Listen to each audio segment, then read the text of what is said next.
Hva skal til for at babyen din har det trygt og godt når den sover?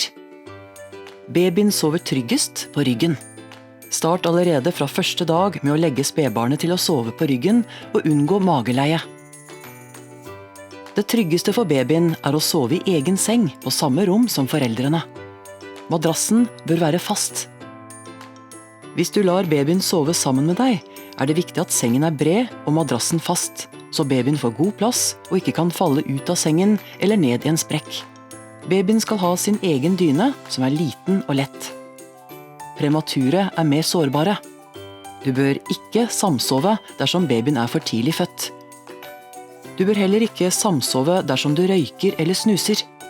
Nikotin virker sløvende og gjør deg mindre oppmerksom. Unngå også å samsove dersom du er syk, har drukket alkohol, brukt andre rusmidler eller sløvende medikamenter. Pass på at du ikke sovner med babyen på brystet ditt. Spesielt viktig er det å unngå å sove sammen med babyen i en sofa eller lenestol. Det blir for trangt og varmt. Det er fort gjort å sovne under amming og mating, som du er veldig trøtt. Legg deg heller ned et tryggere sted, for eksempel i sengen din. Uansett hvor babyen sover, er det viktig at den ikke blir for varm.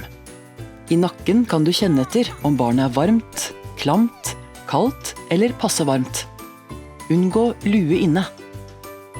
Babyen kvitter seg med 80% av overskuddsvarmen sin gjennom hodet. Hvis det er varmt i været, er det viktig å tilpasse påkledningen av barnet. Unngå å dekke til barnevognåpningen med tepper. Det kan fort bli for varmt og dårlig luft inni vogna. Sørg for gode pusteforhold når babyen sover.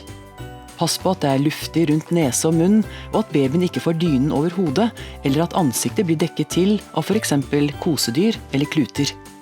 Derfor bør det ikke være ekstra gjenstander som teppe, puter og kosedyr i babysengen. Og unngå tisselaken med plast. Det er viktig at dynen ikke er for stor for babysengen. Nattpose med hull til armene kan være et godt alternativ.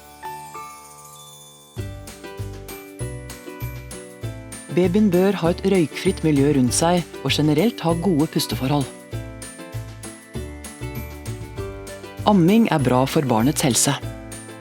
La gjerne babyen bruke smokk når den skal sove, men vent med å gi smokk til amming er kommet godt i gang.